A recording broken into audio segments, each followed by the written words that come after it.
하루에도 막 수십 통씩 독촉 전화가 오고 뭐 문자도 수십 통씩 오고 거기다 직장까지 찾아오시는 경우도 있었는데요. 이제는 그런 괴로움에서 어느 정도 벗어날 수 있게 된 거죠.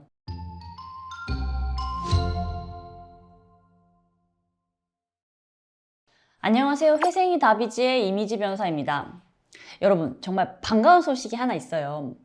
2024년 10월 17일부터 새로운 법이 시행되었는데요.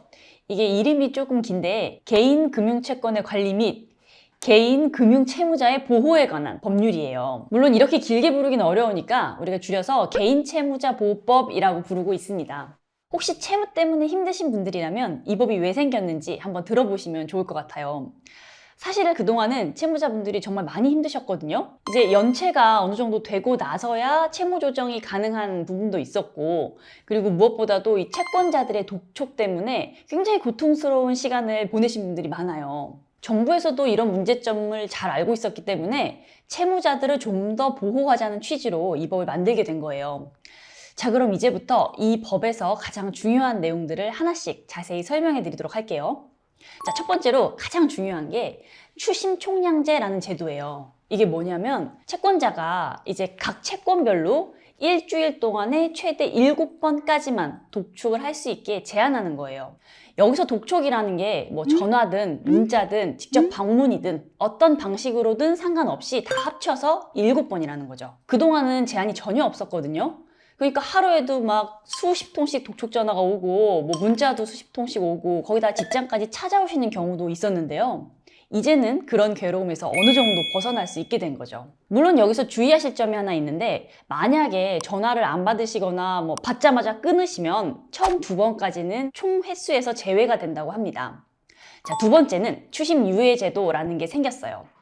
이건 정말 인간적인 제도인데요. 예를 들어서 본인이나 가족분이 갑자기 뭐 큰 수술을 받아야 한다거나 뭐 결혼식이나 장례식 같은 중요한 일이 있을 때에는 채권자한테 그 사실을 알리고 3개월 동안 추심을 중단시킬 수 있어요. 그리고 그것도 모자라면 한 번 더 연장도 가능하다고 하네요. 자, 그리고 세 번째는 채무 조정 제도, 이런 게 생겼습니다.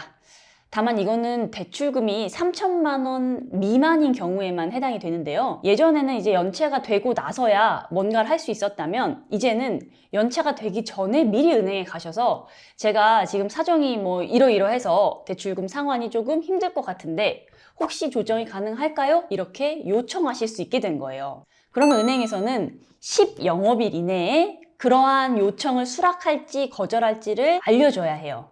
여기서 10영업일이라는 게 뭐 토요일, 일요일, 공휴일 빼고 실제로 은행이 업무하는 날을 기준으로 10일이라고 보시면 됩니다.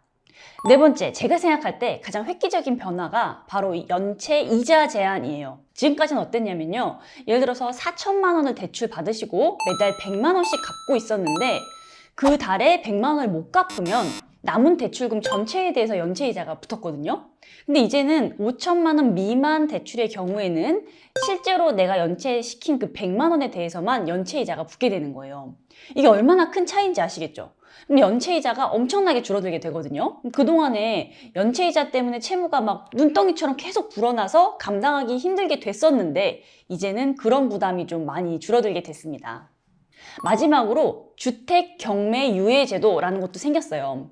이건 굉장히 중요한 제도인데요. 시가 6억 원 이하의 집에서 실제로 살고 계신 분들이 그 주택의 주택담보대출금을 연체하시더라도 6개월 동안은 그 집을 경매 신청할 수 없게 해준 거예요. 그러면 그동안에 그 채무자분들이 다른 해결 방법을 좀 찾아보실 수 있는 시간을 드리게 되는 거죠. 물론 여기서 주의하실 점이 있어요. 이런 보호 장치들이 모든 채무에 다 적용되는 건 아니라는 점이에요.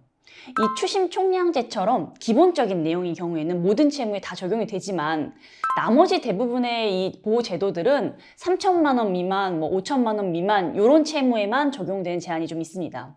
그래서 혹시 본인의 채무액이 이보다 더 크신 분들의 경우에는 여전히 개인 회생이나 개인 파산 제도를 활용하시는 게 더 유리할 수가 있어요. 그러니까 이런 부분은 전문가들과 상담을 해보시고 결정하시는 게 좋겠죠? 자, 지금까지 설명해드린 내용 중에서 혹시 더 궁금하신 점이 있으시거나 추가로 상담이 필요하신 분들의 경우에는 저희 사무실로 연락 주시면 저희가 친절하게 상담해 드리도록 하겠습니다. 감사합니다.